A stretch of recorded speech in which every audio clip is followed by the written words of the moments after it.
Fala pessoal, seja bem-vindo a mais um episódio do Ecossistema Podcast. Gente, o seguinte, né? Hoje nós vamos falar aqui sobre um assunto bem... Na verdade, a gente vai ampliar um pouco a visão sobre esse assunto, né? Que é o sucesso. A gente vai falar hoje talvez de um modo um pouco diferente. Mas vai ser muito bom. Tenho certeza que vai ser muito bom essa conversa e vai gerar muitos... Vai gerar, acho que... Talvez... Muitas reflexões. Muitas reflexões sobre esse assunto. Muitas.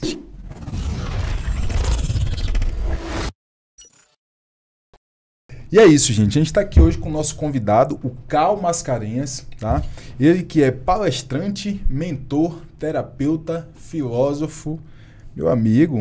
O cara já faz palestras, cerimônias e ministra cursos também, né? Tanto para pessoa física quanto para pessoa jurídica, Cal. Perfeito. Ele comentou com a gente que tem um TED Talks também. E o cara tem um TED Talks, meu amigo. Reiniciar a mente com 3 milhões de visualizações no YouTube. O que é que você vai fazer? Você vai assistir o episódio do Ecossistema aqui. E quando você terminar, você vai assistir o TED Talks. Eu já tô curioso aqui para assistir, viu, Cal? Tá bem bacana. Já vou deixar aqui. Modéstia já inclusa. Cara, já tá aqui, vou deixar, tá? E é isso, gente. Não esquece, recado para Exatamente, o recado é... Já tá inscrito no canal? Boa. Nem fique à vontade de ir até o final desse episódio sem se inscrever, pelo amor de Deus. Faça a sua parte, se inscreva, porque a gente não tá simplesmente aqui levando uma mensagem de entretenimento, fazendo algo de qualquer jeito. A gente tá realmente trazendo conscientização aqui para ajudar você que é empreendedor, você que tá começando, você que já tá no meio da jornada aí. Então, assim, se inscreve no canal, ajuda a gente aí, tá? Faça parte, né, dessa família que é o Ecossistema Podcast. Com certeza. Cal, você acha que vale a pena o pessoal compartilhar esse episódio? Putz, vai mudar a sua vida. Boa. E tem mais, né? Eu chamo dos 3 Cs da generosidade mínima. Ou seja, curta, comente, compartilhe. É a generosidade mínima que a gente pede para as pessoas. A gente oferece tanto. Show. Pô, generoso. Generosidade mínima, CCC. Perfeito. Eu quero contribuir aqui antes da gente iniciar o episódio que o Cal eu conheço já de ouvir falar tem mais de 10 anos. E sempre olhava assim, tipo, sempre ouvia como, velho, o cara é fora da curva. O cara é sensacional. E eu conheci no meio de na época que eu empreendia com outro modelo de negócio, né? Que era o marketing de relacionamento. Foi quando eu conheci você. E hoje, para mim, é uma honra estar na mesa aqui pra gente poder estar debatendo e compartilhando, falando sobre sucesso, o que é de fato sucesso, o preço do sucesso. Então, e como mudamos de lá para cá, né? Não, perfeito. Éramos outras pessoas. Com certeza. Então, meu amigo, seja muito bem-vindo, tá? Uma honra ter você aqui com a gente. Muito legal. Para mim também. Bom demais, cara. Então, eu quero te perguntar, acho que abrindo, né, o tema principal aqui. Cal, fala, eu quero sucesso para você, cara. Uau! Tem uma distinção bacana, Menandro, que é ter sucesso e ser feliz, né? A ideia de ter sucesso, você chegar onde você quer chegar. Boa. Você traçou determinadas metas, determinados objetivos, você vai naquela direção, chegou, teve sucesso. Boa. Essa é uma perspectiva bem comum. Já ser feliz pode acontecer tendo ou não sucesso. Porque há pessoas que chegam aos seus objetivos, mas estão muito infelizes. Às vezes até porque se dão conta de que aqueles objetivos não têm mais nada a ver com elas. Uhum. Sabe aquela ideia de nunca desista dos seus sonhos? E eu sempre chego para as pessoas e digo assim, puxa, nunca é uma palavra tão absoluta. Tão absoluta. Não é? Para um pouquinho para pensar. E aí, às vezes, nas palestras, eu chego dizendo assim, desista dos seus sonhos. E o povo pira. Que maluquice é essa? O cara não era um palestrante Contratei o palestrante errado.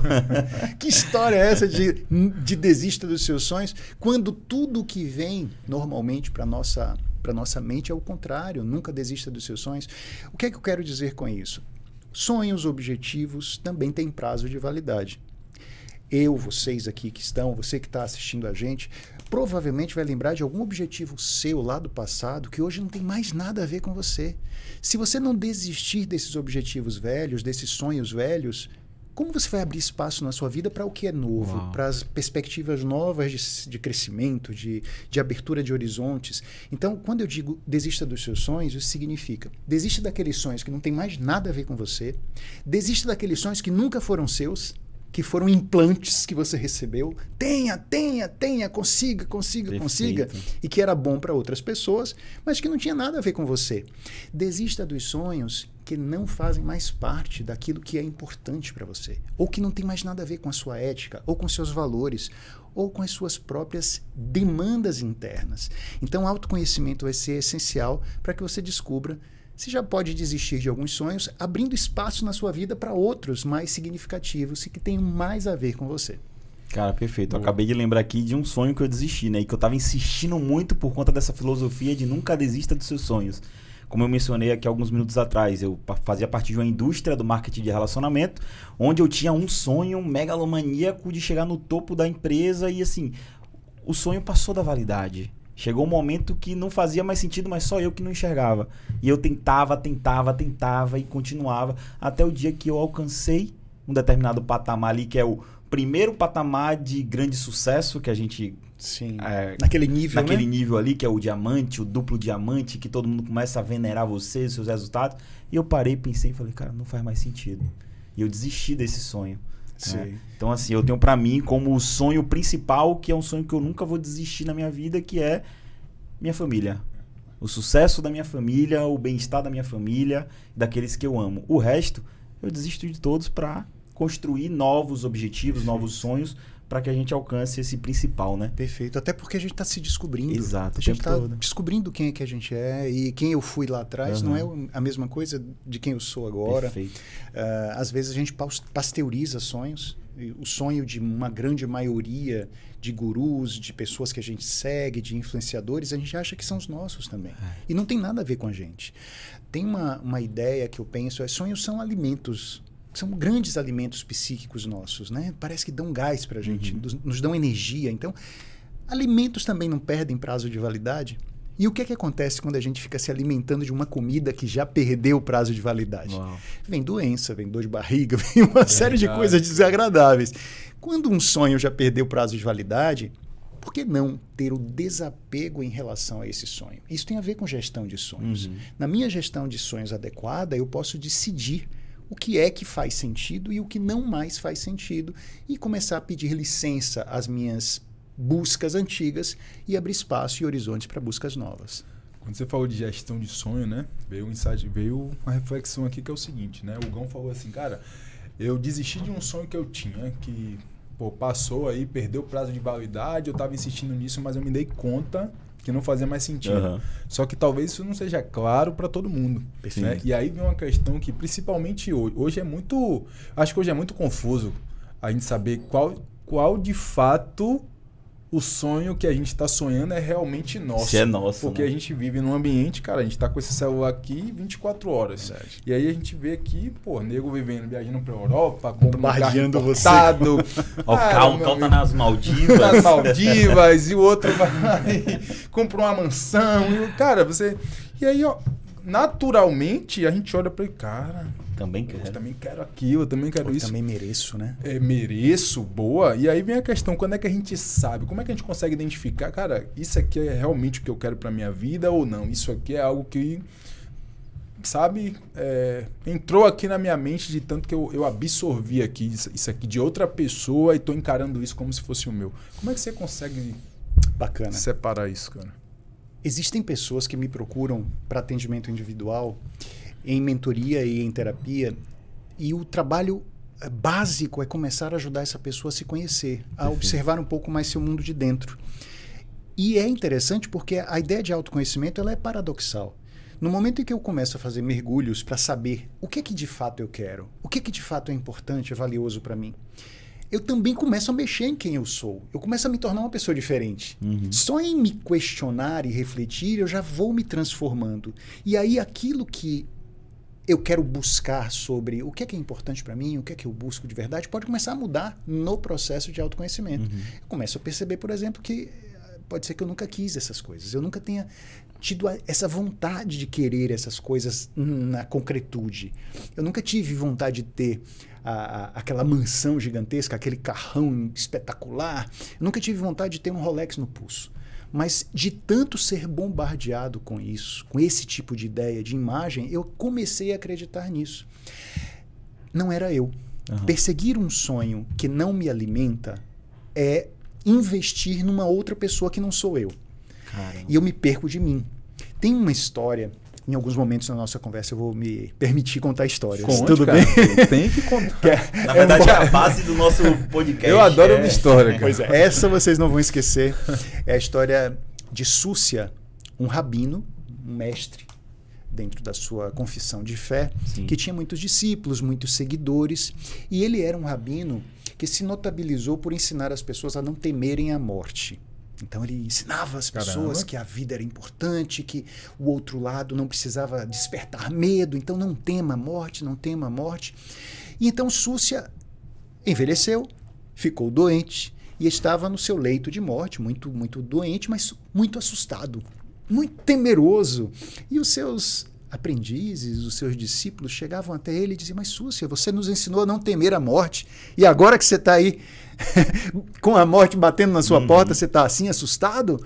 Aí, como é que pode você nos ensinar a não temer a morte e agora tem tanto medo de morrer? E aí ele disse: eu não tenho medo de morrer, eu não tenho medo da morte, eu tenho medo da pergunta. Aí os alunos ficaram, né? Tem medo da pergunta? O que é que isso significa, Súcia? Ele disse: quando chegar do outro lado, um grande porteiro me receberá. E ele me perguntará: Súcia, por que você não foi tão guerreiro, bravo, corajoso como Alexandre o Grande? Para essa pergunta eu tenho uma resposta muito tranquila, rápida. Eu não fui guerreiro, bravo, corajoso como Alexandre o Grande porque eu não fui Alexandre e eu não sou Alexandre, eu sou Súcia. Caramba. Súcia, por que você... Vem uma outra pergunta. Por que você não foi tão sábio quanto Salomão, quanto Maimônides, como tantos outros? Não fui porque não sou Salomão, não sou Maimônides, não sou nenhum deles, eu sou Súcia. E assim sucessivamente ele me fará perguntas relacionadas a outros seres. E sempre eu direi: eu não fui esses seres, eu fui e sou Súcia. E aí virá a pergunta da qual eu temo. Eu tenho muito medo quando ele, no fundo dos meus olhos, me perguntar: Súcia, por que você não foi Súcia? Caramba. Por que você não foi o Súcia que você poderia ser? E que tinha a ver com ser você. E às vezes é isso. Às vezes o empreendedor, o líder organizacional, está tão desejoso de ter coisas que outras pessoas almejam que esquece que ele próprio não tem esses desejos. Não se trata dele. Então, ser alguém que tem aquela coisa seria agradar um eu que não é o dele. Caramba. Eu consigo sentir agora. Essa pergunta é uma pergunta forte, né? Menandro, por que você não é Menandro? Porque você Eu não consigo- Ugão, por que Ó, você não é Ugão? eu Porque consigo você não sentir- foi. Porque você não Porque- foi, né? Que é pior ainda. Não, Porque- e só fala isso, eu consigo sentir a galera ali que tá assistindo aqui, simplesmente pausou e tá voltando pra ouvir a história de novo. Essa história é muito forte. Ela está no livro, se não me engano, no livro Caramba. Código Penal Celeste, do rabino Newton Bonder. Um rabino fabuloso, ele tem um trabalho lindo.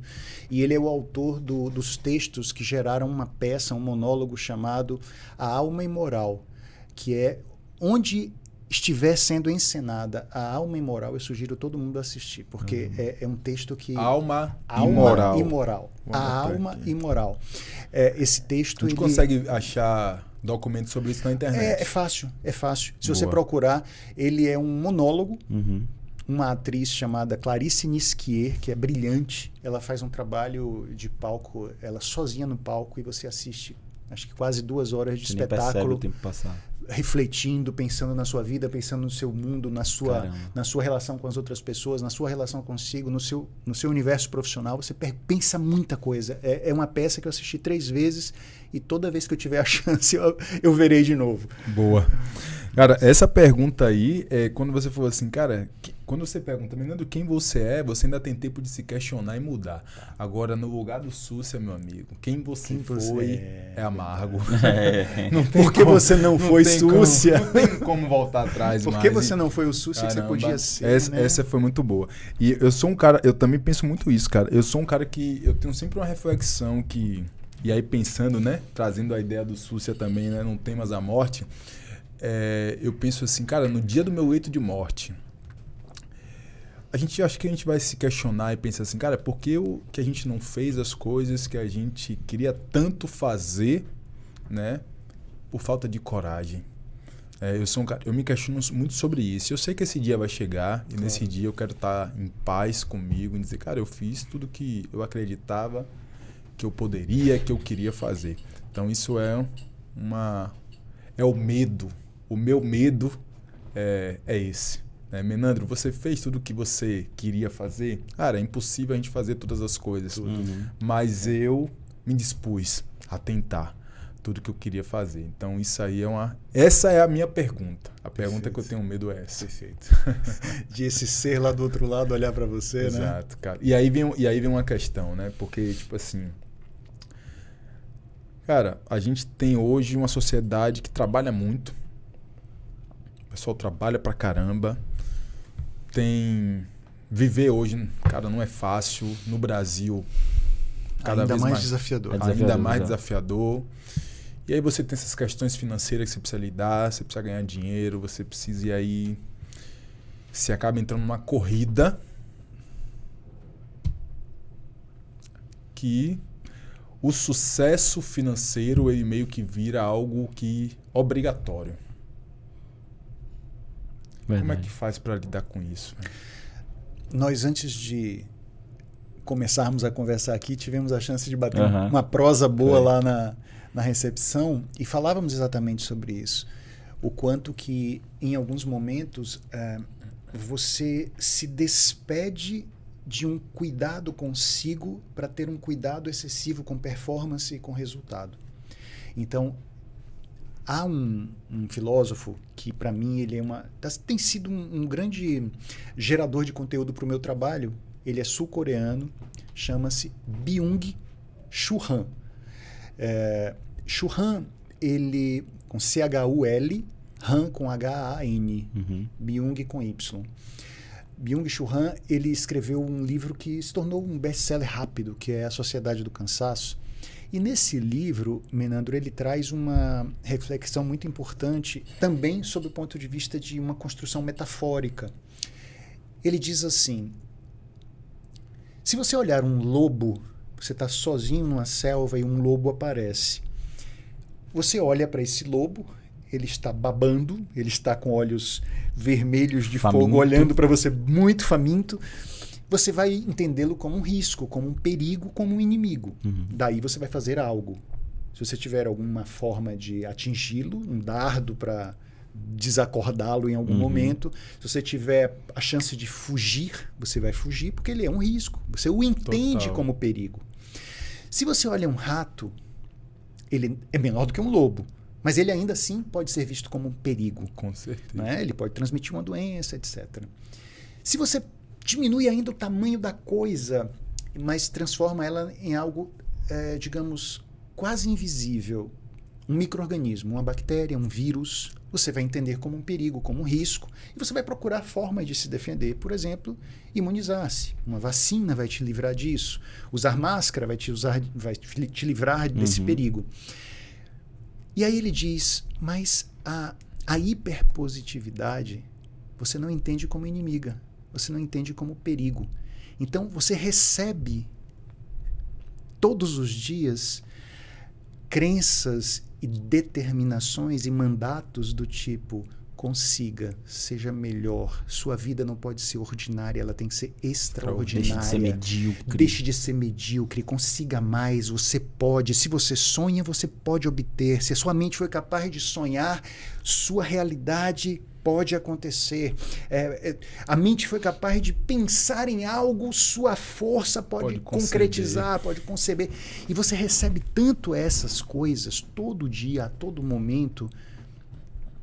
E o mais incrível é que você não consegue olhar para essas coisas como inimigas. Então você não se defende delas. Elas entram em você. E aí Byung-Chul Han, ele fala sobre o risco da hiperpositividade. A princípio, é colocar um feitor dentro da sua mente. Você deixa o autocuidado e passa a ser um autoexplorador. O feitor, aquele ser que chicoteava as pessoas escravizadas nessas páginas ou nesses capítulos terríveis da nossa história no Brasil, ele batia no outro para que esse outro produzisse mais. E aí você não tem um feitor externo. A hiperpositividade faz você colocar um feitor dentro de você. Vai ter um feitor interno. E aí você se auto-explora. E no processo de auto-explorar-se, com esse feitor interno, que nunca teve condição de questionar se o que ele fazia era bom ou não para você. Ele está agindo ali, está te chicoteando. Produza, consiga, consiga. A hiperpositividade vai levando você, por exemplo, para burnout. Pode levar você para crise de ansiedade, para crise de depressão. Então, a ótica de Byung-Chul Han é de lembrar a gente, cuidado, porque nem sempre o grande mal vai vir de fora. Numa sociedade do desempenho, da performance, você pode ser o seu grande explorador.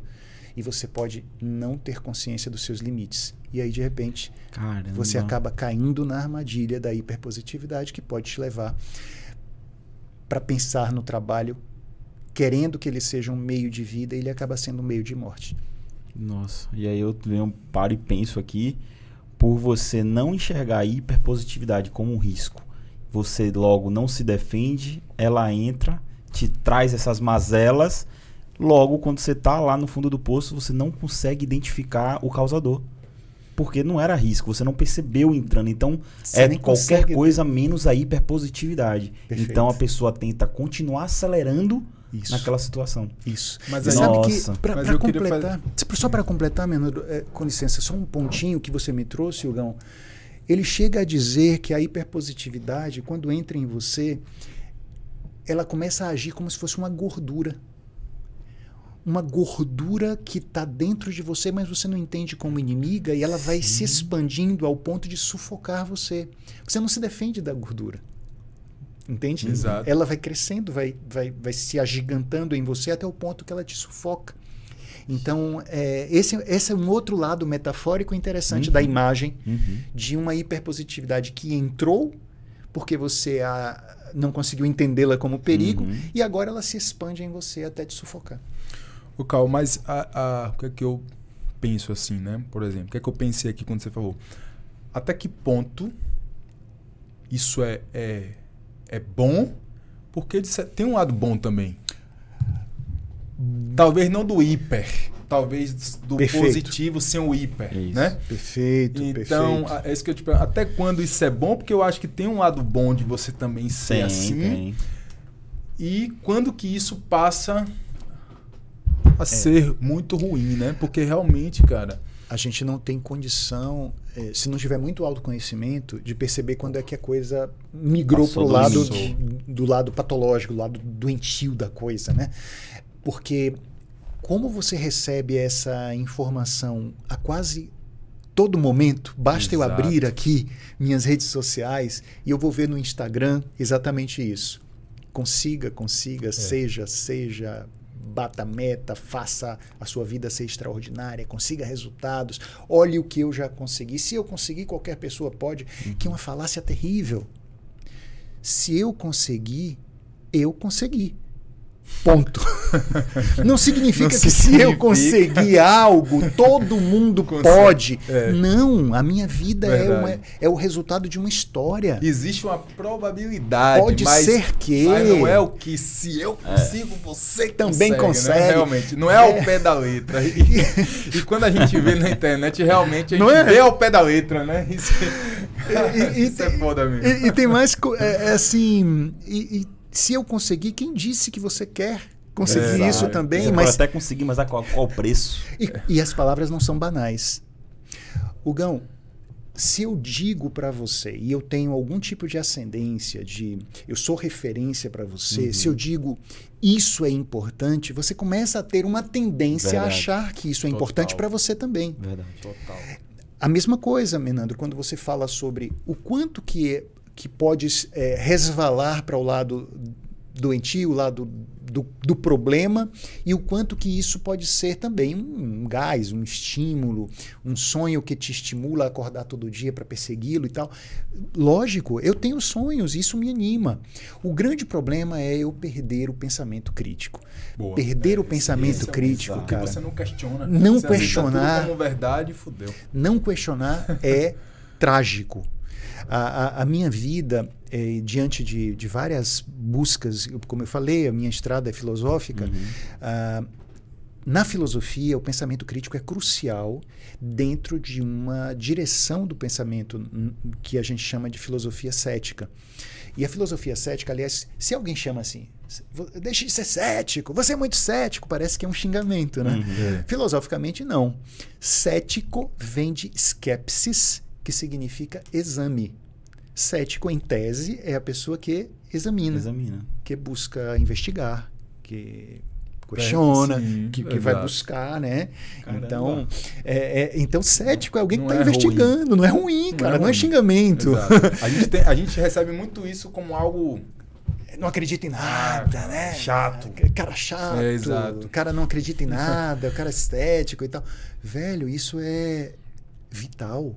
Caramba. Nós, enquanto empreendedores, precisamos urgentemente ser mais céticos. Cara, eu sou um cara muito questionador. Questionador, vem cá. Muito. Quem disse que eu preciso ir nesse caminho? Deixa eu pensar melhor. Vem cá, me dá dados. Me passe dados para eu saber se isso que você fala faz sentido. Essa ideia de caminhada, ou de motivação, ou de busca, ou de estratégia, quem está apoiando isso? Quais são as evidências que eu tenho de que isso é uma realidade? Ou de que isso vai valer para mim, embora tenha valido para várias pessoas? Sim, então, esses questionamentos, eles são fundamentais, eles são cruciais, né? E assim a gente vai começando a perceber. Um filósofo cético que eu gosto muito, eu tento transformar as coisas filosóficas numa linguagem mais de empresa, de trabalho, né? Porque as minhas palestras são para empresas, para o mundo organizacional. Então, existe uma ideia que vem de um filósofo cético, que é o sexto empírico. O sexto empírico, ele faz assim: pense primeiro. Primeira ideia: existe a verdade e eu a conheço. Sabe? A verdade existe. Pá! E eu a conheço. Essa é a primeira ideia. Essa seria cética? O que vocês acham? Se existe a verdade e eu a conheço. Isso é ceticismo? Isso é... O que vocês acham dessa fala? Se eu chegasse para você e dissesse assim, Fernando, a verdade existe e eu a conheço, portanto, vá por mim, velho. O que eu te digo é a verdade. Talvez sim, porque ele fala com tanta convicção, né? Eu a conheço, mas... Será que basta? Mas eu acho que não. Exato. E é por isso que eu queria até dizer para vocês, não acreditem no que eu estou trazendo. Exato. Porque não é a verdade. E eu não sei o que é a verdade. No trabalhar com essas questões, eu me desconstruo e me reconstruo o tempo todo, cara. O quanto eu já mudei de pensamento. Hoje eu olho para os meus vídeos que estão no YouTube, no meu canal, o vídeo que eu fiz há 10 anos, há 12 anos. Aí eu olho assim e digo... Fui eu mesmo que falei isso? Eu falei isso. Tira do ar. E eu faço um trabalho interno muito interessante, porque metade de mim ruboriza com vergonha. Metade de mim diz... É a minha história. É a minha história. Metade de mim me diz... Este Cal de lá fez eu ser o Cal de agora. Eu tenho que ter uma reverência a ele, eu tenho que ter um respeito a ele. Por mais que ele não estivesse falando as coisas que eu falo hoje, mas esse Cal aí, bicho, ele foi muito, muito legal, que ele me trouxe aonde eu estou hoje. Então, não acredite no que eu digo. Abre espaço na sua prateleira mental para você colocar essa nova ideia e você junta com as outras que você tem para pensar melhor. Então, o pensamento crítico é isso. Eu não preciso dizer eu tenho a verdade ou eu conheço a verdade. Eu apenas estou procurando. Então, a segunda ideia, além dessa, existe a verdade, mas eu não a conheço. Essa é uma ideia mais assim. A verdade está em algum lugar e eu preciso buscar. Eu preciso caminhar. Então, existe a verdade sobre ter sucesso, sobre ser feliz, sobre empreender legal. A verdade está em algum lugar e eu preciso caminhar na direção dela. Essa ideia me parece mais interessante do que a primeira. Mas ela traz um problema que é eu imaginar que a verdade existe. E ao pensar isso, ela fica imutável. Sim. E a verdade pode ser algo que esteja... Como é que eu vou saber quando eu alcançá-la? Como é que eu... Exatamente. Quando eu alcançá-la, como é que eu vou saber se ela é ela? Se as coisas mudam. Então, veja, vocês dois aqui comigo, dentro do mundo organizacional, do mundo empresarial, quantas coisas foram verdade e hoje não são mais? Total. Não tem mais a ver, É verdade, né? é verdade. Quantas coisas não fazem mais Quantas sentido? coisas hoje são que logo não serão. Não serão mais, amanhã não serão. Exato. E a terceira ideia, que eu acho muito legal, é: não existe verdade. Acabou. Caramba. Não existe verdade, não existe verdade. E aí, Esse eu gosto mais. eu gosto dela e ela também traz problemas. Não é que não existe verdade, mas talvez não existe verdade absoluta, né? Boa. Essa aí sim eu gosto mais. Quando eu penso nas brigas entre os filósofos céticos e outros filósofos, a maior de todas é entre os céticos e os dogmáticos. E aí, se a gente for olhar nessa descrição de sexto empírico, as três primeiras, essas três são dogmáticas. A verdade existe, eu a conheço, é dogma. Sim. A verdade existe, Eu não eu não conheço, mas ela existe, é dogma. É dogma. A verdade não existe, é dogma também. Exato. Aí o que seria o pensamento cético? Ele se aproxima desse quarto conceito. Eu não sei se a verdade existe. E é por isso que continuo buscando. Caramba. E é por isso que continuo procurando. E é por isso que eu continuo investigando, examinando, fim, procurando informações. Quer dizer, aí alguém diz assim, mas então você nunca vai chegar a ela? Não, a gente chega a verdades periódicas. Neste momento, a minha verdade é essa. Talvez amanhã não, mas tem uma palavra em grego que é o pitanon, que é o mais provável neste momento. Que eu cheguei com a minha busca, com a minha ideia de exame. Se alguém perguntar assim, ciência não tem a verdade? Não, para ser ciência ela tem que se afastar do dogma, ela tem que dizer, por tudo que eu já pesquisei, por tudo que a metodologia me trouxe, Hoje é isso. é isso. Vacina funciona. Tais e tais remédios para tais e tais doenças funcionam. Então, eu tenho uma perspectiva de saber, para este momento, tais coisas estão funcionando. Pode ser que mais tarde não. Então, ciência, para ser ciência, precisa se afastar do dogma e se aproximar do ceticismo, né?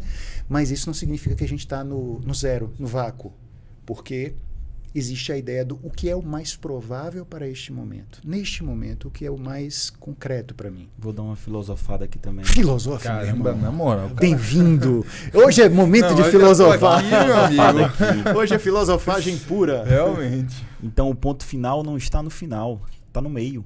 Verdades Tá no transitórias. caminho, Exatamente. né? Verdades Exatamente. transitórias. Verdades transitórias o tempo todo. Você fez uma fala agora que merece aspas e você... Uma salva de palmas. Aspas e aplauso, mas realmente coloca aí porque... Repete ela aí pra Ainda gente. bem que tá gravado, porque eu já esqueci. A brincadeira. verdade... A verdade. Talvez o ponto final não esteja no final, esteja no meio, no percurso, né? No percurso ou nas reticências? Nas reticências, A perfeito. gente não termina com o ponto final, né? A gente Exato. vai terminar com reticências. E reticências talvez sejam a pontuação mais legal para um empreendedor.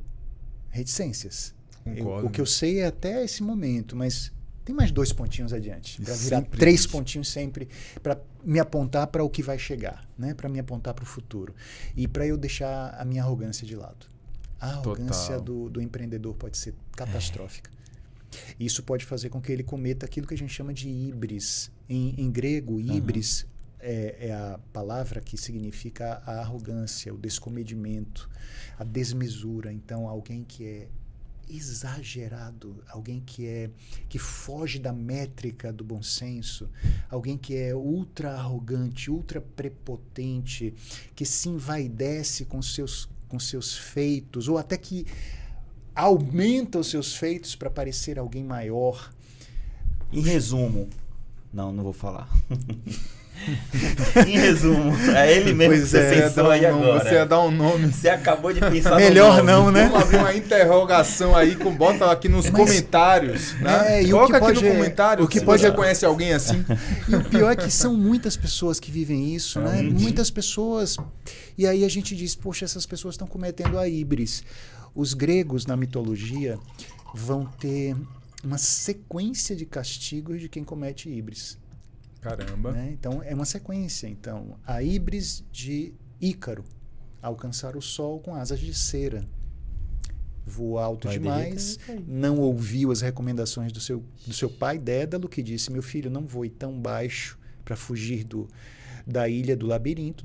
Não voe tão baixo, porque as ondas podem desfazer suas asas de cera. Não voe tão alto para que você não as amoleça por causa da proximidade com o sol. Mas ele ficou tão encantado com a luminosidade dourada do sol, com a possibilidade de voar, que aí ele vai voando, voando, voando. E essa híbris, né, essa coisa de eu vou alcançar o sol, eu consigo, fez com que as asas derretessem e ele cai. E são muitos os mitos que falam sobre híbris cometidas e castigos absurdamente até rápidos, como se fosse assim uma espécie de castigo dos deuses para quem as comete. Tanto para humanos, os mortais, como também para os não mortais. Existem deuses e semideuses que cometem híbris também. Mas então isso trazendo para o nosso âmbito do empreendedor, do líder organizacional, das pessoas que estão crescendo, não desmereça a sua história. Isso seria uma arrogância catastrófica. Não desconsidere a história dos demais. Não minimize o potencial do outro, mas também não jogue a sua hiperpositividade no outro. Ou seja, você também pode ser alguém que está querendo conquistar o outro com positividade em cima de positividade, fazendo com que essa pessoa se hipnotize com o brilho do sol. E aí, de repente, ela pode se dar muito mal e você diz, eu não tenho nada com isso. Verdade. Caramba. Você pode, com licença poética, pedir para a pessoa, convidar ela a pensar como você e não simplesmente cagar uma regra. Cagar uma regra. Né? Colocar coisas como absolutas.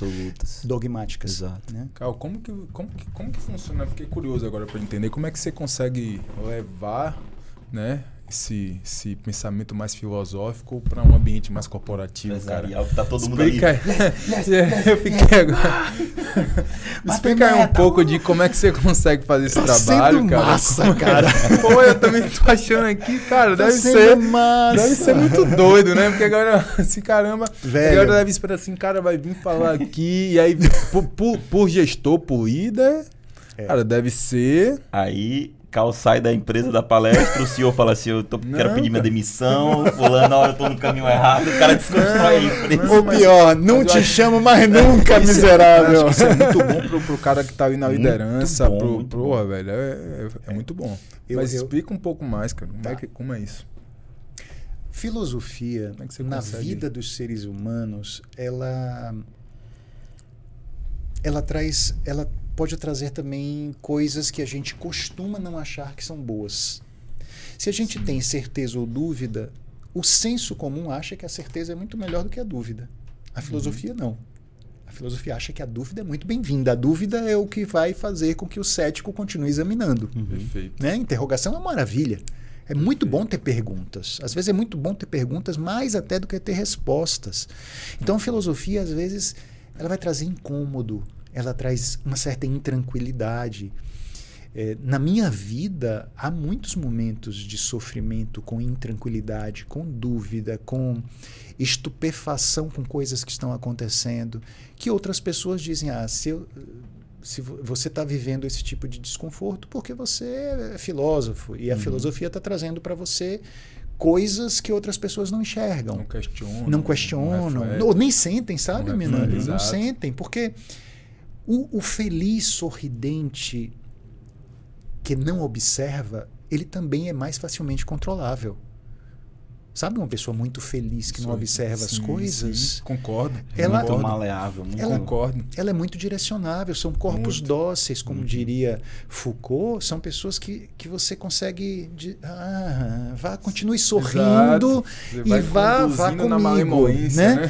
Aí vem o filósofo que está todo negociado. Eu gosto de usar a expressão todo negociado, toda negociada, que é intranquilo, incomodado, capaz de perceber coisas que não são tão positivas assim.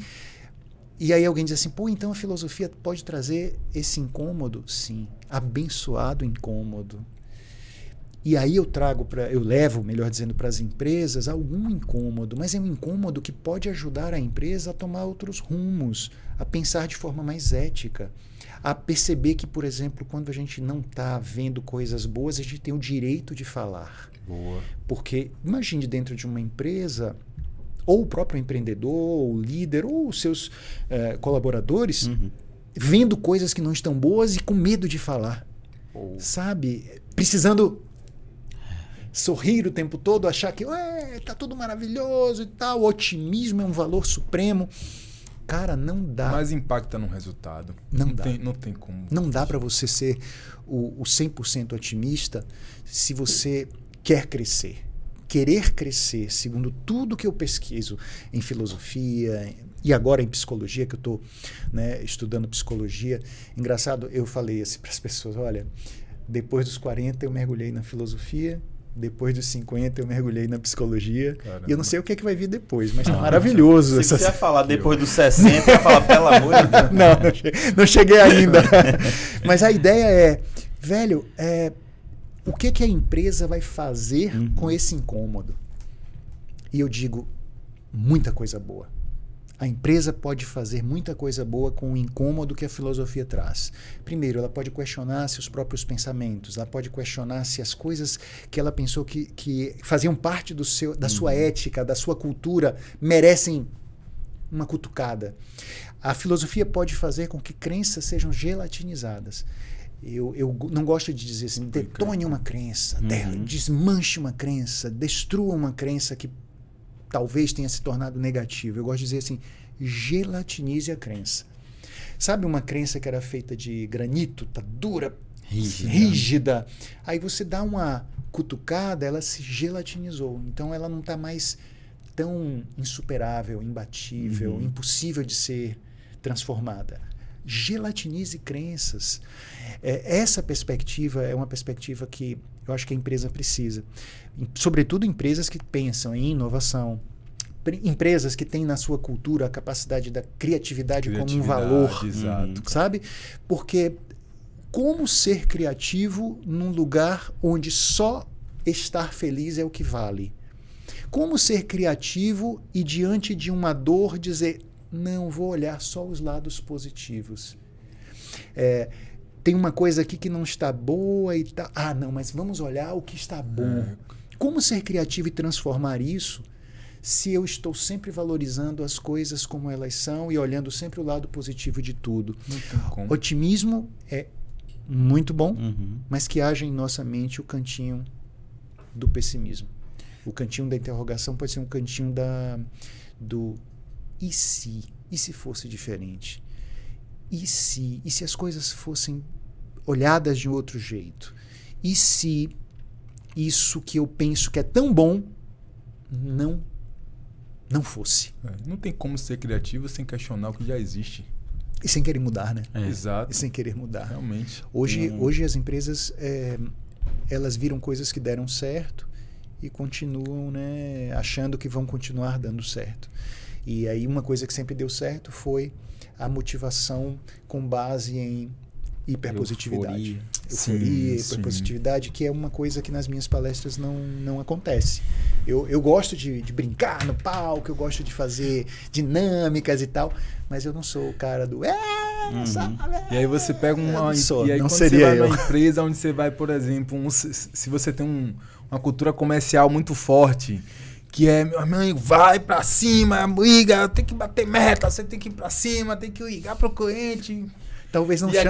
é a motivação todo dia, não né? vai. Talvez não me chamem vai, pra essa. Não me chamarão.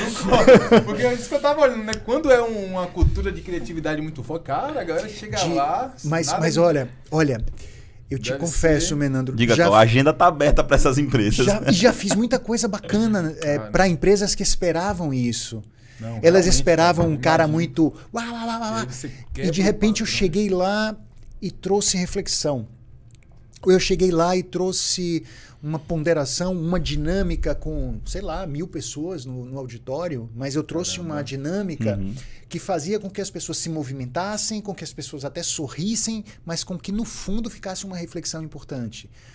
Então, não é que a estratégia do ânimo numa palestra precisa ser descartada, mas ela precisa estar, a meu ver, acompanhada de outras coisas que ampliem o pensamento crítico, que gerem na pessoa a possibilidade de valorizar a pergunta e não apenas as respostas, e que anime elas olharem para dentro de si também, né? Elas ficam esperando que tudo venha de fora. Não, olhe para dentro de si e veja que você tem respostas também, né? Lá vou eu contar a história, tá? Senta que lá vem a história. Vamos lá. É o seguinte, tem um camarada, um cientista muito importante, ele fez pesquisas sérias a respeito de memória, de funcionamento da mente, que é o Dr. Eric Kandel, foi prêmio Nobel, inclusive. Dr. Eric Kandel deve estar hoje com quase 90 anos, e eu acredito que ele não faleceu ainda. Uma vez, numa entrevista, perguntaram a ele o que fez com que ele gostasse tanto de ciência. Aí ele disse, olha, eu acho que foi minha mãe. Aí a entrevistadora perguntou, mas me explica o que foi que aconteceu. Ele falou, quando eu era muito pequeno, eu ia para a escola e ao voltar da escola no final da tarde, a minha mãe tinha uma pergunta que sempre fazia para mim. Pais e mães costumam, ao receber os filhos de volta da escola, perguntar algo do tipo, filho, filha, o que você aprendeu hoje na escola? E é uma dinâmica normal. Aí as crianças vão dizer o que aprenderam, né?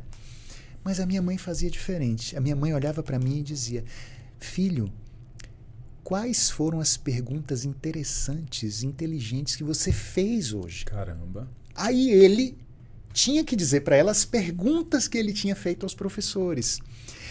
E por causa disso, Caramba. por saber que sempre ela ia querer saber quais eram as perguntas, ele começava a formular perguntas para os professores, porque ele sabia que no final da tarde, quando ele chegasse, todos os dias a mãe ia perguntar que perguntas que você fez hoje, que perguntas interessantes, que perguntas inteligentes você fez hoje, e ele teria que fazer as falar para ela quais foram as perguntas.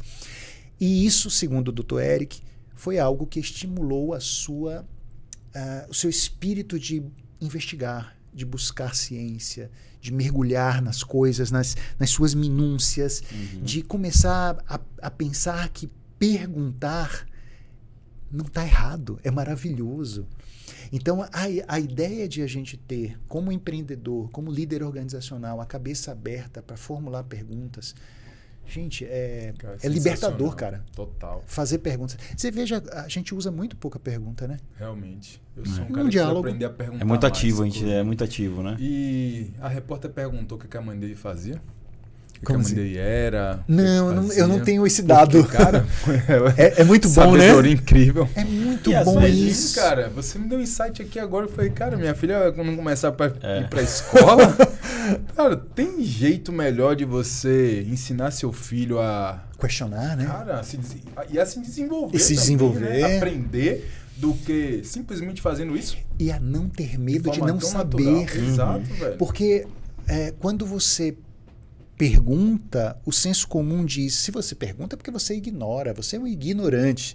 Exato. Ser um ignorante é o que é mais maravilhoso em termos de visão de mundo. Eu ignoro muito mais do que o que eu conheço. E o mais interessante, quanto mais eu conheço, mais eu percebo o tamanho da minha ignorância.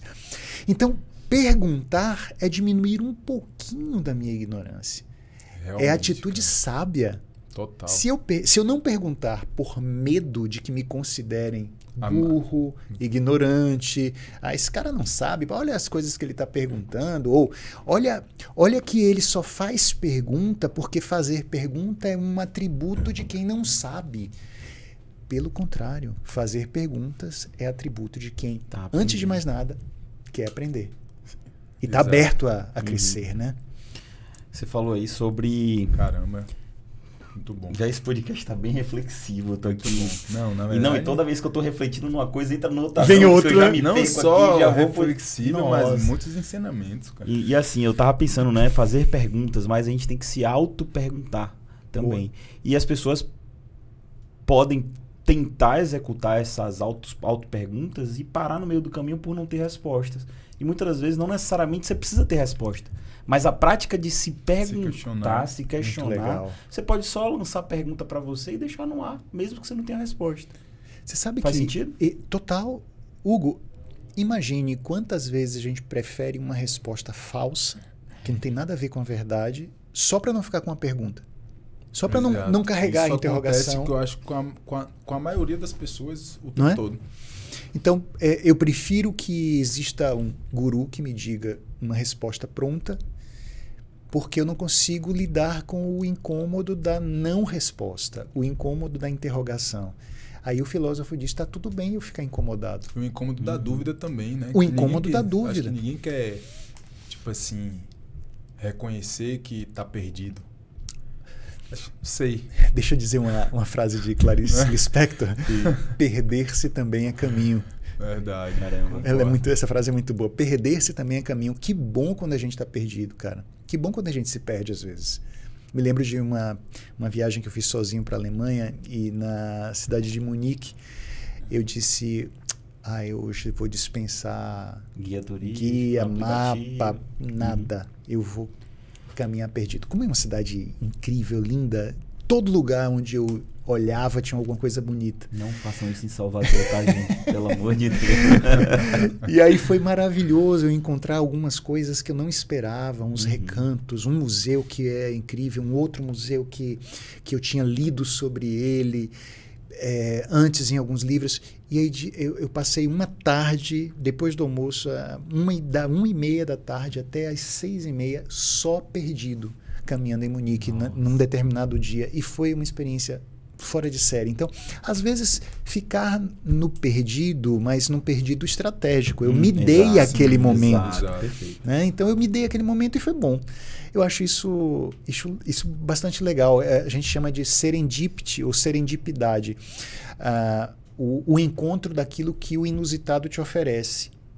Então, se você, de repente, diz assim, poxa, eu estou aqui sem saber qual vai ser um tema para o podcast, etc. Eu vou aqui passar a mão na minha estante de livros e vou pegar um livro e vou abrir ao acaso. E de repente está lá naquela página o encontro de algo que o inusitado te ofereceu. Perfeito. E aí, de repente, isso pode ser legal. Às vezes, não estou dizendo que é sempre. Concordo. Em alguns momentos... Serendipity. Serendipidade. E serendipidade. Cara, na já apresentação ouvi... de Brunão. Na apresentação de Brunão. Só não Ele me fala sobre isso, é um amigo nosso. Serendipidade é isso, é assim... Está aberto ao acaso. O acaso te proporciona uma resposta ou uma pergunta ou um insight que o inusitado te oferece. Você não esperava e chega, né? Às vezes eu faço isso. Às vezes eu pego a Bíblia assim. Ao acaso. Eu era um cara que, quando eu era mais novo, eu gostava muito de sair sozinho. Então, sexta-feira, cara, eu pegava meu carro, ligava e saía. Lá vou eu. Não sabia para onde eu ia e não ia encontrar ninguém. E eu saía, eu era esse cara. Então eu me permitia realmente a viver o acaso ali, né? Muito bom. E realmente, cara, experiências incríveis acontecem quando você se permite fazer isso. Eu me recordei disso. Top demais, velho. Você tem aqui, eu anotei aqui que você mandou pra gente sobre equilíbrio das pétalas da flor da vida. Que diabo é isso, né? O que é isso? Fala aí, que é isso? Vamos lá. Equilíbrio das pétalas da flor da vida. Eu, com base em várias coisas que eu já li, não é uma ideia original minha, mas o original para mim é imaginar a flor com as 5 pétalas. Sim. Então, uma pétala, objetivos profissionais, financeiros, coisas relacionadas a patrimônio. Então tem essa pétala que tem a ver com a vida material da gente, né? Exato. E essa pétala é muito importante, óbvio. Então o empreendedor está pensando em resultado, está pensando em crescimento da organização, está pensando em lucro, está pensando nessas coisas todas. Então, tudo que tem a ver com esse lado mais hard da vida, tá aí. Boa. Resultado financeiro, pá. Uma segunda pétala, conexões humanas. E aí isso tem a ver com a forma como eu lido com as minhas relações, sobretudo aquelas com as pessoas mais próximas. Então, como eu estou criando as minhas pontes com cônjuge, filho, mãe, pai, com amigos, como eu lido com a minha interpessoalidade. Então é uma pétala importante, a pétala das conexões. Uma terceira pétala, a pétala do nosso prazer, lazer, aventura. Como eu me divirto? Como eu saboreio as coisas gostosas do viver? Como eu lido com viagem, amigos, Netflix, um vinhozinho na varanda, olhar o pôr do sol, brincar, sorrir, ir à praia, ir à montanha, praticar esporte? Como eu lido com essa coisa gostosa de estar no mundo? Né? lazer, prazer, aventura. Quarta pétala, a pétala da minha capacidade de desenvolvimento pessoal. O que seria o desenvolvimento pessoal? A ideia de você dizer assim, olha, eu quero aprender a falar mandarim. Ah, mas então é porque você quer conseguir resultados profissionais com chineses e tal. Não, é por mim que eu estou fazendo isso. Ah, eu quero aprender a dançar tango. Calma, você vai aprender a dançar tango? Pra quê, cara? Qual é a onda? Você vai ser dançarino de tango? Não, é por mim. Eu quero aprender durante 3 anos tudo que eu puder a respeito de vinhos. É porque eu não quero usar isso para ganhar dinheiro. Eu quero usar isso para amanhã eu ser uma pessoa que olhe para mim e goste mais de mim. Tem a ver comigo. Então, o desenvolvimento pessoal é algo que não obrigatoriamente tem a ver com ganhar dinheiro. Perfeito. Não tem a ver com obrigatoriamente conexões. Pode ter ou não a ver com lazer, com aventura, sim, seja jardinagem, seja ler toda a obra de Machado de Assis, seja o que for, mas se você dizer assim, eu vou gostar mais de mim tendo isso comigo. O desenvolvimento pessoal tem essa perspectiva. E, por fim, objetivos espirituais e de contribuição, que não obrigatoriamente tem a ver com religiosidade. Exatamente. Então, esses objetivos da espiritualidade e da contribuição pode ser absolutamente laico.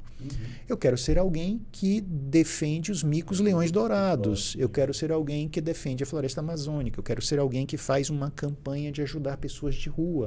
Eu quero ser uma pessoa que deixa um legado e que faz com que a vida seja um pouco melhor para outras pessoas, ou para o meio ambiente, ou para o futuro.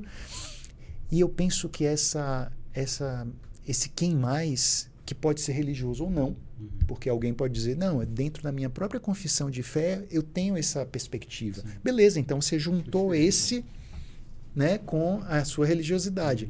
Mas não obrigatoriamente. Uma pessoa que seja ateia, ela pode também ter essa perspectiva de querer deixar uma contribuição no mundo, uma mudança, né? E aí eu uso muito uma expressão, sobretudo no meu Instagram, eu falo muito sobre isso. Olha, amar o próximo é uma coisa que a gente já aprendeu há muito tempo que é importante. Talvez seja o momento de agora começar a amar o distante. Amar o próximo a gente já sabe. Amar o distante a gente precisa aprender. Amar quem é distante de você em pensamento. Amar quem é distante de você em forma de ser, em jeito de existir. Amar quem é distante de você de inúmeras formas. E que por ser distante de você, às vezes você acha que ele é seu inimigo. Mas não. Essa pessoa merece seu amor também. Amar o distante no tempo. Porque às vezes a gente ama quem está aqui agora. Mas e uma pessoa que só vai nascer daqui a 50 anos? Ame essa pessoa também. Deixe um mundo feliz, melhor para ela. Porque às vezes a gente ama só olhando o agora, o presente. Talvez esse objetivo de contribuição tenha a ver com amar o distante. Eu quero ser alguém que deixa esse mundo melhor para alguém que eu nem vou conhecer. Como dizem os pensadores árabes, quem planta tâmaras não come tâmaras. Quem planta tâmaras não come tâmaras. A tâmara que você planta hoje vai levar talvez 80 anos para virar uma palmeira de tâmara e começar a produzir bons frutos. Se você come uma tâmara hoje, essa tâmara não foi plantada por você. Exato. E a tâmara que você está plantando aí na semente na terra vai dar frutos que outros vão comer. Então, amar o distante é muito importante. Eu acho que o grande senso da contribuição e da espiritualidade pode ser uma pétala da vida que lembre a você que outros existem, mesmo que sejam distantes de você, em pensamento, em jeito de ser, em forma de existir, em cultura, em pensamento, na verdade, acho no que tempo.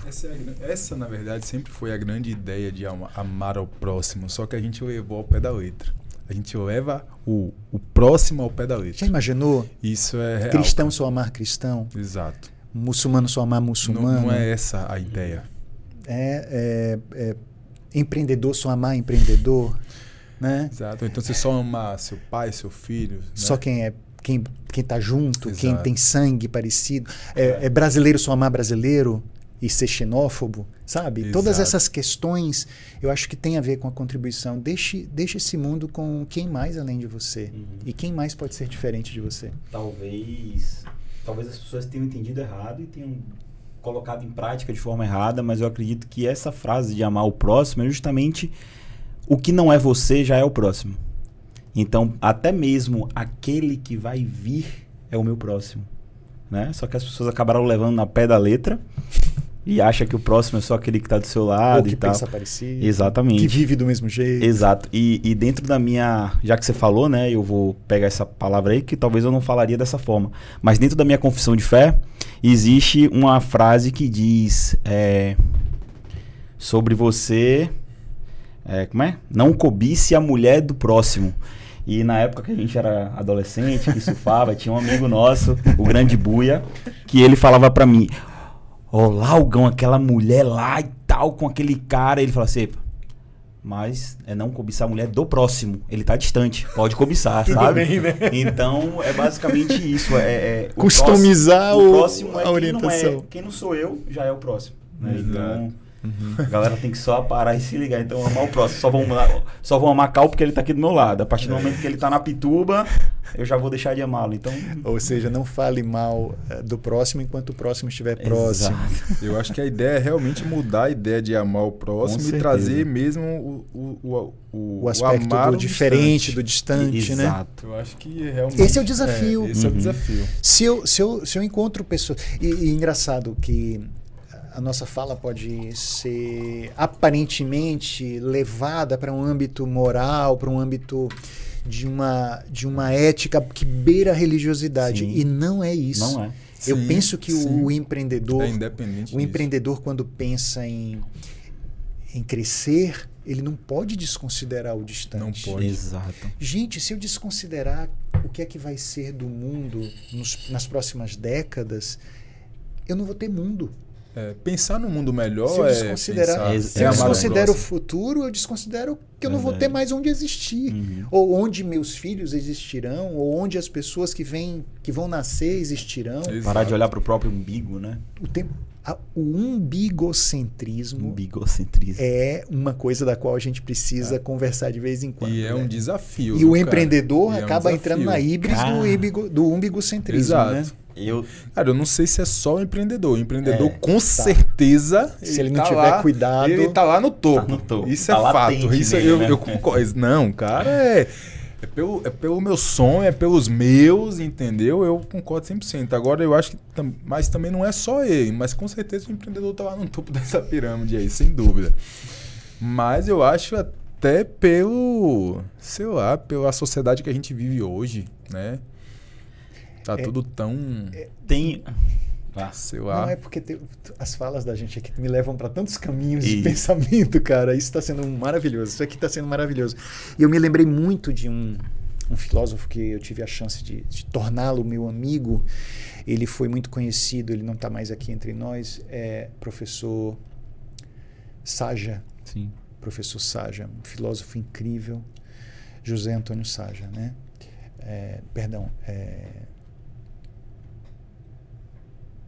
José Antônio Saja é o nome dele. E Saja, ele tinha uma simplicidade que era algo impressionante. Você via aquele sujeito magrinho, baixinho, com sandália de couro, parecendo um franciscano, sua barbinha meio rala, assim. E na hora que esse homem abria a boca para falar, o mundo calava, porque ele trazia reflexões muito importantes. Então, se a gente juntasse grandes líderes empresariais, grandes empreendedores num auditório para ouvir Saja falar, ele iria falar sobre filosofia, mas também aquelas coisas iriam gelatinizar crenças, iriam fazer as pessoas pensarem. Então, quando ele dizia assim, olha, se você tem muito... Imagine, ele diante de uma plateia cheia de empreendedores, e tubarões, exatamente. E aí ele dizia assim, olha, pare para pensar, se você tem muito mais do que o que você precisa, você está roubando. Aí, caramba. A galera tinha que sair com isso, sabe? Pare e pense se você não está roubando. Você está roubando. Eu tô com a crença enrijecida aqui. Não gelatinizou, não. Brincadeira. E assim, a princípio isso poderia não fazer sentido, mas depois a pessoa para e pensa, porra, eu tô só amealhando fortuna, só estou trazendo para mim, só estou construindo para mim. Se eu estou tendo muito mais do que aquilo que eu preciso, quem sabe eu não esteja roubando mesmo. Porque talvez se eu fizesse menos uso da minha posse, dos meus recursos para juntar coisas, e eu criasse oportunidades, eu criasse crescimento, eu estaria devolvendo e não roubando. Então, quer dizer, isso ele não fala. Sim. Mas quando ele lança uma coisa como essa, as pessoas param para pensar. Como quando ele falava sobre as 5 perguntas da vida única. Posso lançar aqui? Já fiquei 5 curioso para perguntas. saber. Professor Saja, Com certeza. José Antônio Saja, ele falava assim. Você vai falar as 5 perguntas? As 5 perguntas. Anota aí. As 5 aqui, perguntas cara. da vida Eu vou única. virar a folha. E eu acredito que é por isso que a gente tem aquela máxima do crescimento e contribuição. As 5 perguntas. Talvez para que você se sinta mais tranquilo mentalmente com Isso. você mesmo no seu crescimento, se você contribuir também com a Bom, humanidade. muito bom. Você se sente mais à vontade. Cara. Exato. Então tá tudo bem, tá tudo certo eu acumular, mas eu estou fazendo a minha parte. Eu não só acumulo. Inclusive tem muita gente muito simples que são talvez os que tenham mais. Exato. Eles não ostentam. Exatamente. Eles não Verdade. saem aí alardeando suas posses, mas talvez eles tenham muito mais do que o que você imagina, porque eles simplesmente não têm a mesma vontade de exibir, de ostentar. Que é o Bassa, né? Que a filha dele fala que não sabia a quantia que ele tinha de investimento e de patrimônio. Imagine, ele mostrava isso. Mas, cara, você vai num próprio Bill Gates da vida, cara. É muito mais simples do que vários outros que É. têm Cara, é uma muito- ninharia que está... E já doou grande parte de tudo que ele acumulou, né? Exatamente. Inclusive, um dos objetivos dele no final da vida é doar tudo, cara. Ele traz essa... Entendeu? E ele faz isso na prática. a liderança de um grupo de bilionários Caramba, que quer isso. exatamente Filântropos. pensar diferente, né? Essa ideia do ter. Então, como dizem alguns, vamos deixar de viver como teres humanos e vamos passar a ser seres humanos, gostei. né? Por que Não. ele tem que ser ter humano? Eu quero ser humano. Exato. Né? Primeira pergunta da Vamos vida lá. única. O que você está fazendo com a sua vida única? Então, é a pergunta para a Súcia. Exato. Sabe? O que você está fazendo da sua vida que é única? E alguém pergunta assim, mas por que essa história de única? Bom, se você acredita em outras coisas, se você acredita que vai ter uma vida após a morte, se você acredita que tem ou reencarnação, de acordo com a sua crença, essa vida aqui está, ela é única, ela não vai acontecer da mesma forma de novo. Perfeito. Exato. Vai ter um momento do juízo final e tá certo, mas depois é outra coisa. Essa aqui é única. Essa então, é única. o que você está fazendo com essa? Essa experiência. Né? Com essa experiência única. O que você está Perfeito. fazendo com sua vida única? Você está construindo coisas que são respeitosas com você, você está vivendo, você é empreendedor, você é empreendedora, líder organizacional, o que você está fazendo com essa vida que é única? Não pense só no seu trabalho, pense na vida como um todo. Segunda pergunta da vida única. O que você faz com a vida única das pessoas que passam pela sua vida única? Porque todos nós estamos influenciando pessoas. Vocês, ao criarem o ecossistema, vocês estão mexendo com a vida única das pessoas que estão assistindo. Verdade. Né? Então, essa é uma responsabilidade, né? O que você está fazendo com a vida única das pessoas que passam pela sua vida única? Terceira pergunta. O que você permite que as pessoas que passam pela sua vida única façam com ela? Porque a gente também está recebendo influência. A escolha de quem eu vou assistir é permitir que alguém sensibilize a minha neurofisiologia. Exato. Então, eu estou assistindo quem? Eu estou ouvindo quem? Eu estou tendo quem como guru? Quem eu estou aceitando escutar? A quem eu me predisponho a abrir meus ouvidos, minha mente, para ver, para ouvir, para sentir? Se relacionar, né? Para me relacionar. Então, o que eu permito que as pessoas que passam pela minha vida única façam com a minha vida única? Façam com ela. Quarta questão. Por que eu me apego tanto ao sofrimento? Se essa vida é única, Caramba. por que eu fico tão preso à dor? Mas quando o Saja falava isso, ele não queria dizer para você esquecer o sofrimento. Ele estava falando apenas para você não se apegar, Não se a apegar, ele. exatamente. Porque dentro do pensamento filosófico, e eu, por conhecê-lo bem de perto, eu sabia o quanto ele achava que as ideias de hiperpositividade poderiam fazer com que as pessoas começassem a esquecer do seu sofrimento. Sim, o que é uma sim. péssima ideia. Exato. Se eu esqueço do que eu estou sofrendo, eu instalo um sorriso de plástico falso no meu rosto e vou viver sendo um corpo dócil para qualquer tipo de direcionamento. Que as pessoas felizes, eternas, elas são muito facilmente conduzidas. Sem pensamento crítico, pior ainda. Então, o que está me fazendo é achar que o sofrimento é a única coisa que me interessa na minha vida. Né? Por que eu estou me apegando demasiadamente ao sofrimento? E por fim, a quinta e última pergunta. Você acredita em vida antes da morte? Caramba. Essa pergunta ele fazia exatamente essa pausa retórica. Você acredita em vida? Aí a gente pensava que ele ia falar outra coisa. Aí ele pausava e dizia, antes da morte. E o que é que ele quer dizer? Isso que você está tendo hoje, você pode chamar de vida? Isso que você está tendo aí, essa experiência de estar nesse mundo, você chama isso de vida? Ou seja, pós-morte, sua confissão de fé te ajuda, suas ideias te ajudam, se você acha que existe ou não, é uma coisa sua. Mas e antes da morte? Antes da vida.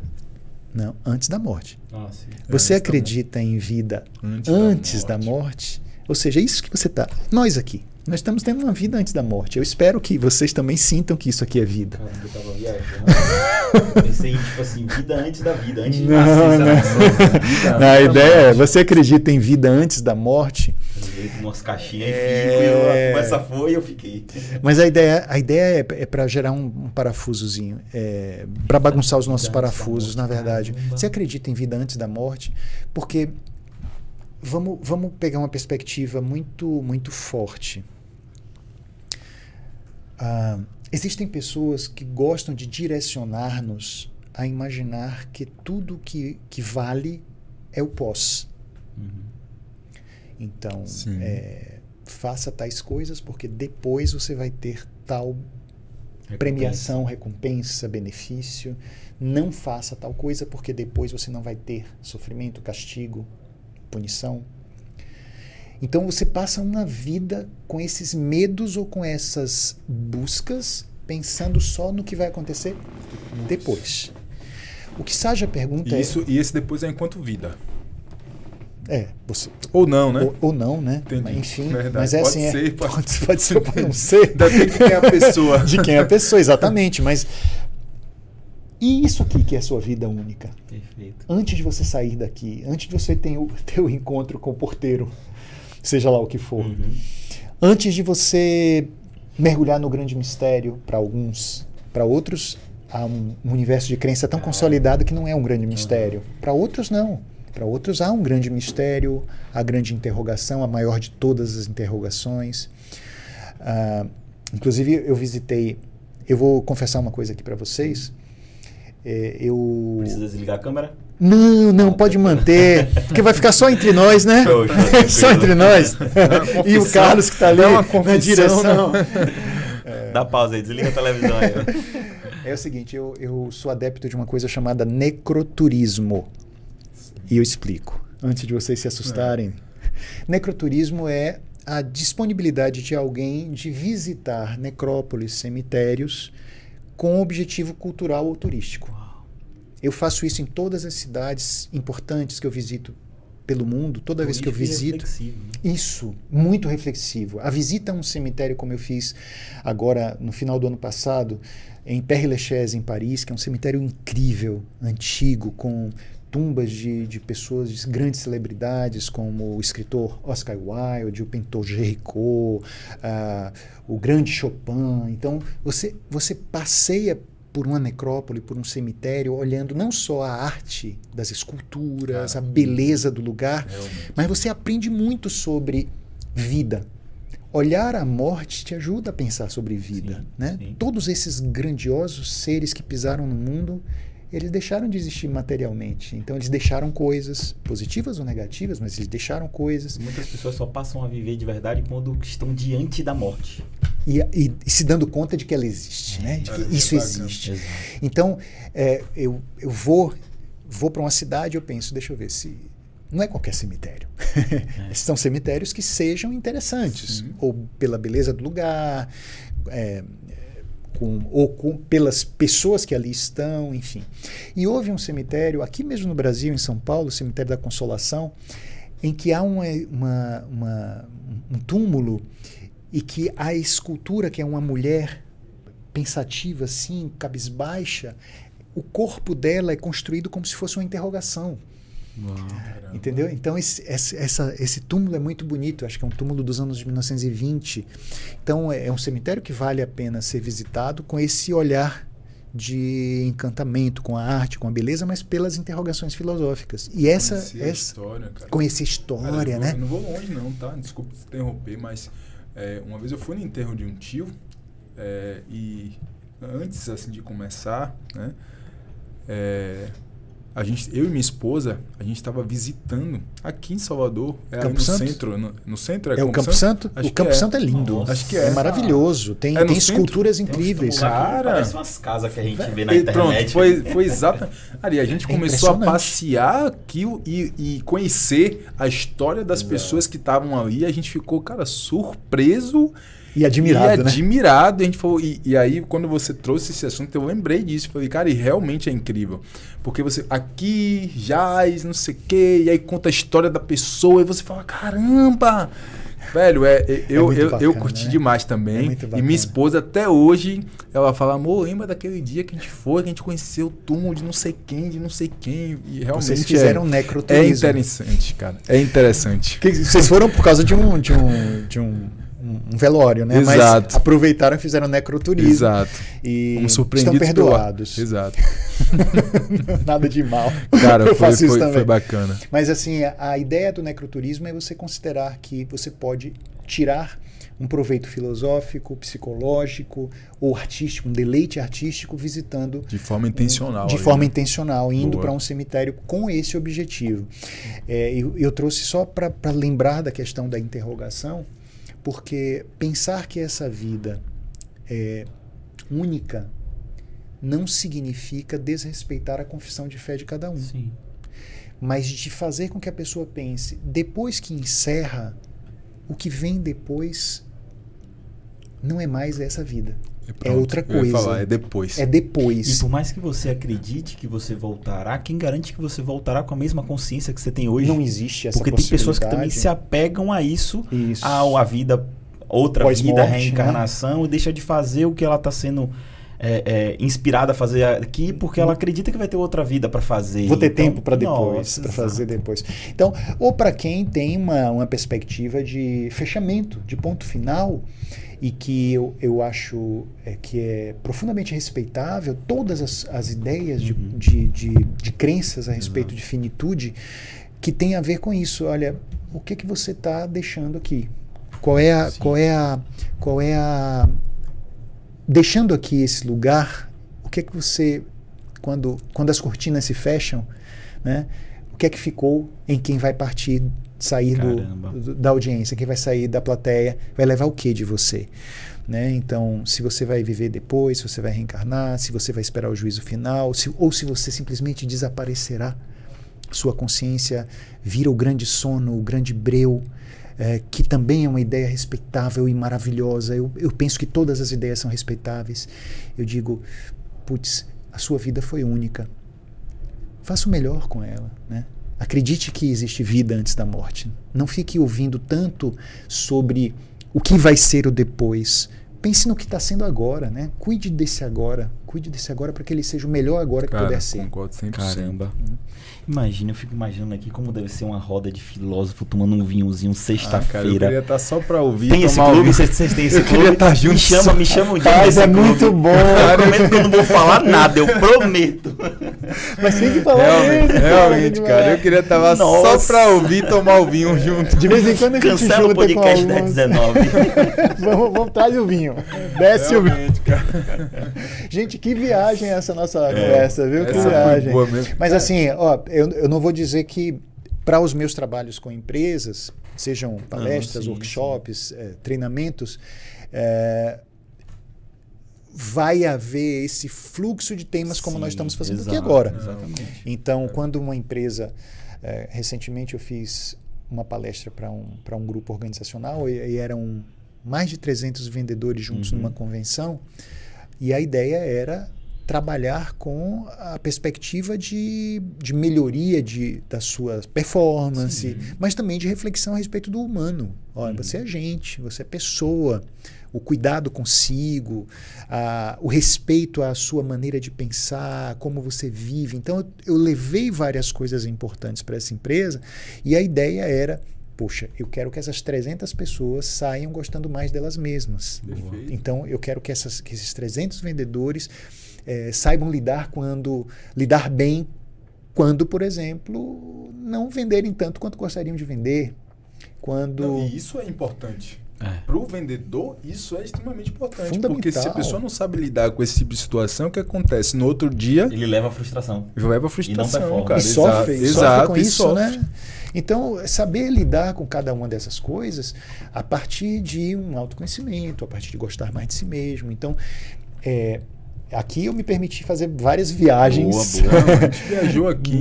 Viagens livres. Mas, assim, o empreendedor, antes de tudo, é pessoa. É gente.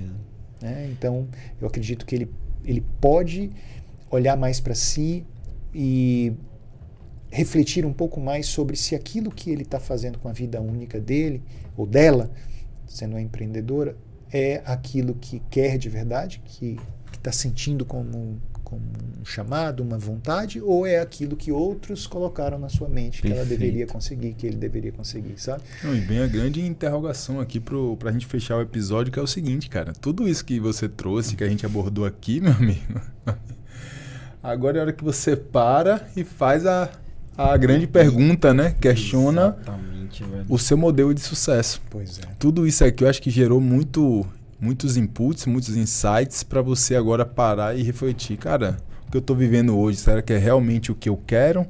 Ou é algo que eu fui condicionado a viver e estou vivendo achando que é o que eu quero? Forma, né? Só esse jeito.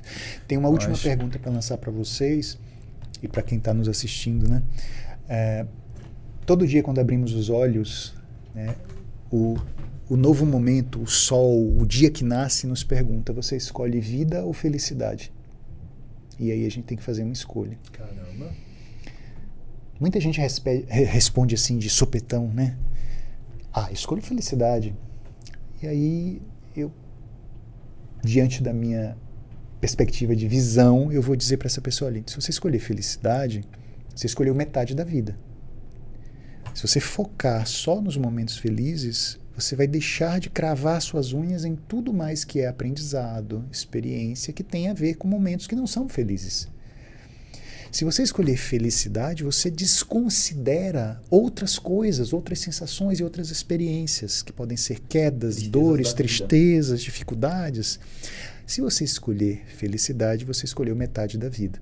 Se você escolher vida, você vai ter felicidade e tudo mais que a experiência de ser gente possibilita e proporciona. Então, eu acho que empreendedores, empreendedoras, líderes organizacionais, todo dia de manhã, quando abrimos os olhos, vamos escolher vida. Vamos escolher vida, né? Olhar tudo que a vida pode trazer para a gente. Felicidade é uma coisa. E tudo mais é importante, valioso, bacana, legal. Mas vamos escolher vida, porque aí vai vir felicidade e a zorra toda que a gente pode ter. Assim, né? Eu não quero ter razão, eu quero ser feliz. Aí vem agora surgir uma nova, né? Eu não quero ser feliz, eu quero viver. Boa. Pois é, a gente se ilude, né, cara? Pensando que a gente está aqui para ser feliz. Não, a gente está aqui para viver. Né? Eu acho que viver. Exatamente. Estar aqui para ser feliz é se limitar, né? É metade. Exato. Eu vou deixar uma contribuição aqui, pegando o gancho que o Minando falou. Cara, você que está assistindo a esse episódio, talvez você esteja se questionando, o Ecossistema Podcast, o maior ecossistema de empreendedores do Brasil. Aqui pessoas se conectam com pessoas, negócios. A pessoa tá, pô, cadê a sacada que vai fazer eu dobrar o meu faturamento? Triplicar. Eu tiraria um agora. Eu tiraria um agora, exatamente. Eu já tirei. Mas a pessoa pode estar analisando e olhando assim Pra mim é muito claro. um conteúdo prático para ele aplicar na empresa, no negócio. E, cara, esse episódio foi para você refletir se talvez esse negócio que você tá fazendo é ou não, né? é o seu negócio. É o seu ou não. É. Né? Então, assim, cara, surreal esse episódio. O site aqui, cara, desde o início até a última palavra. Posso resumir em uma palavra. Resuma. Questionar. Amigo, isso aqui... Eu tenho uma palavra também. Se o cara pegar esse episódio e usar essa palavrinha, questionar, meu amigo... Eu tenho uma palavra também. Questione tudo. Se questione. Valorize a pergunta. Cara, meu amigo. Isso aí Qual é a sua? Isso pra mim foi o grande site. Viver, né? É viver.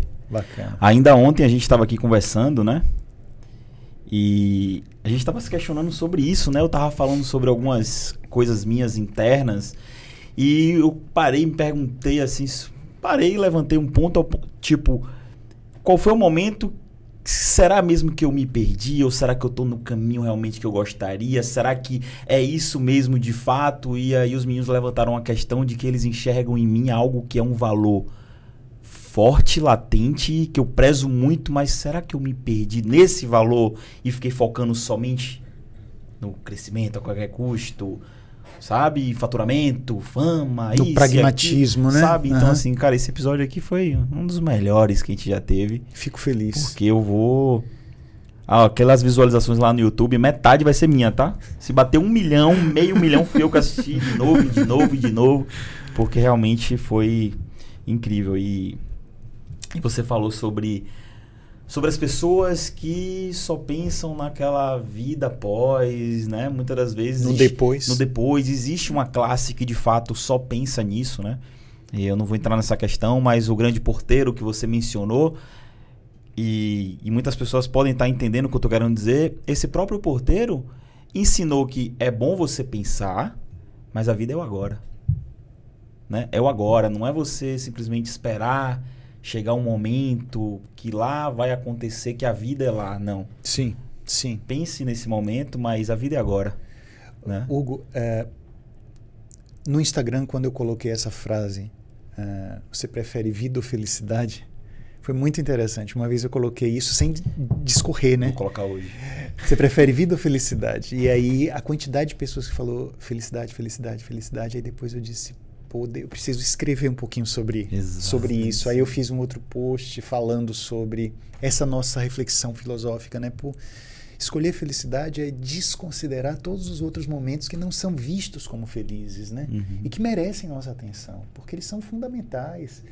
Igualmente importantes. Sabe por que eu abraço uma série de críticas à psicologia positiva, que tem muita coisa interessante, mas é a ideia de, às vezes, desconsiderar o sofrimento humano.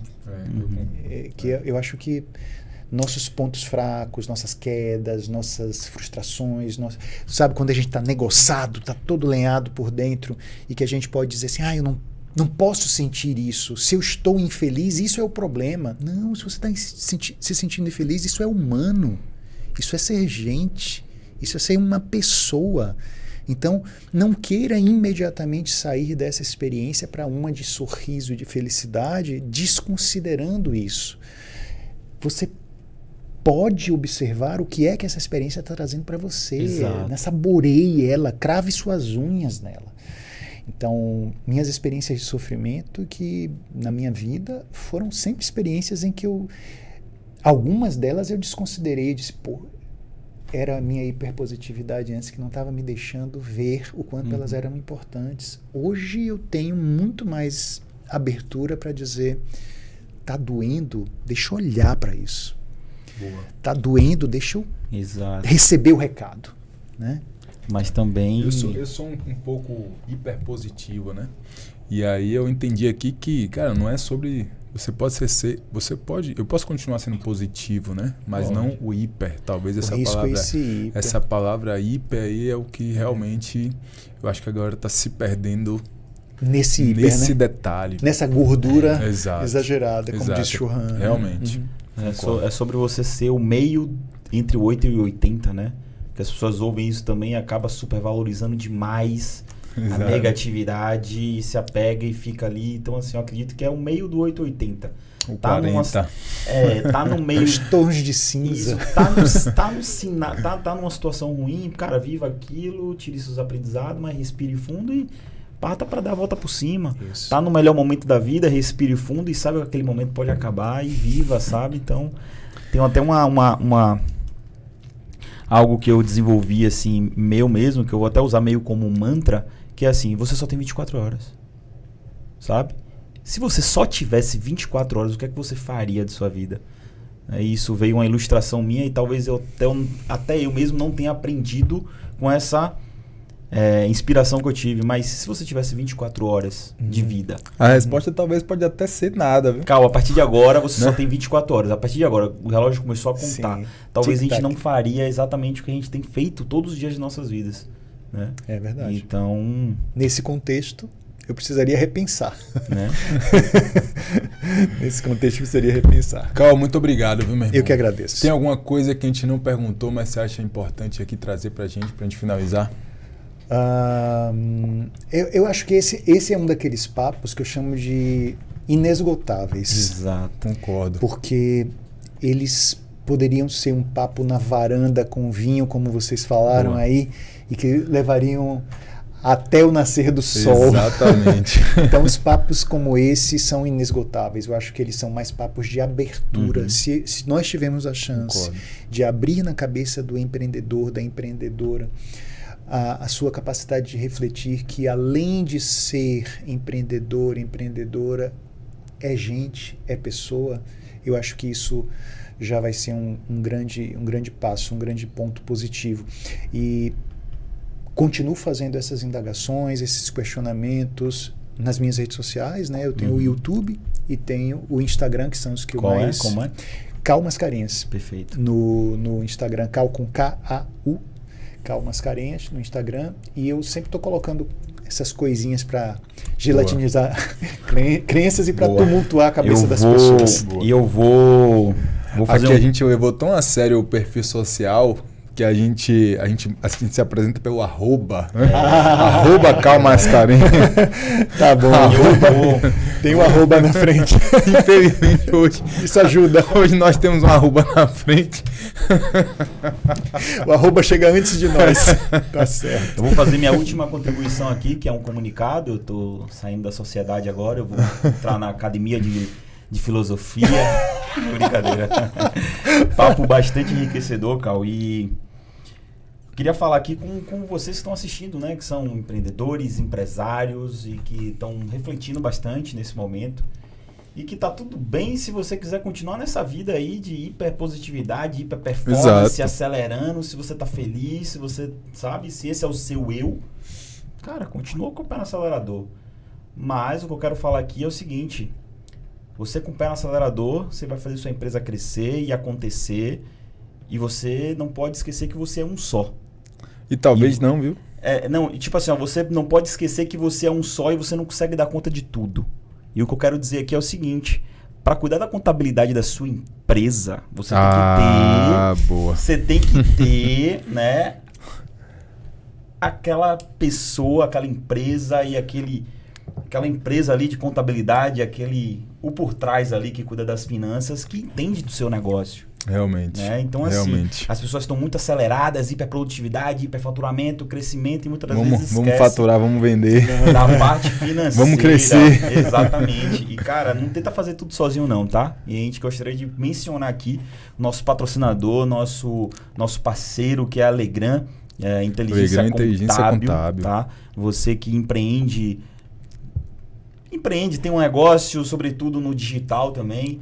Cara, entre em contato com essa empresa.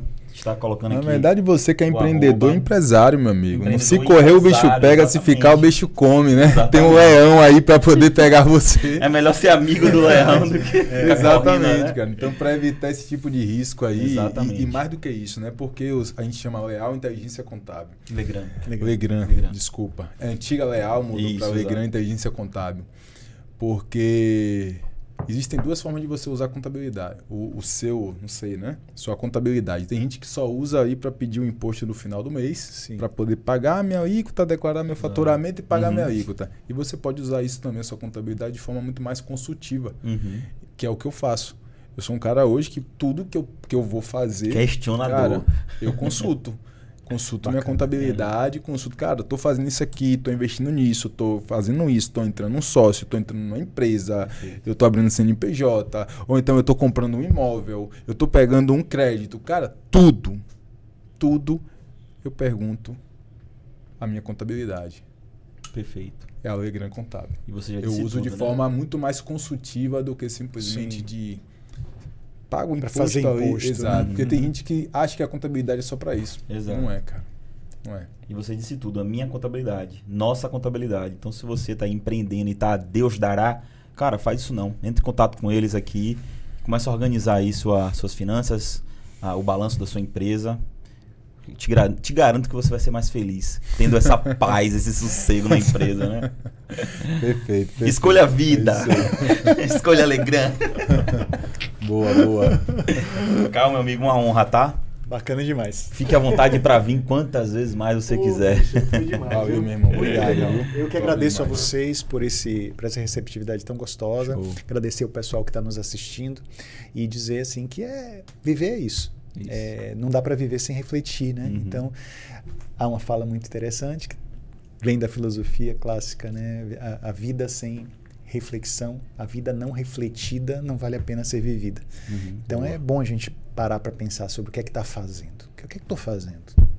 Com meus recursos, com meu tempo, com meu dinheiro, com meu ânimo, minha energia. O que é que eu estou fazendo com essas coisas todas? Perfeito. E a gente lembrar que a vida é essa. Total. Existe antes da morte. Caramba, top. Show. Valeu, gente. Obrigado aí pela audiência. Até a próxima.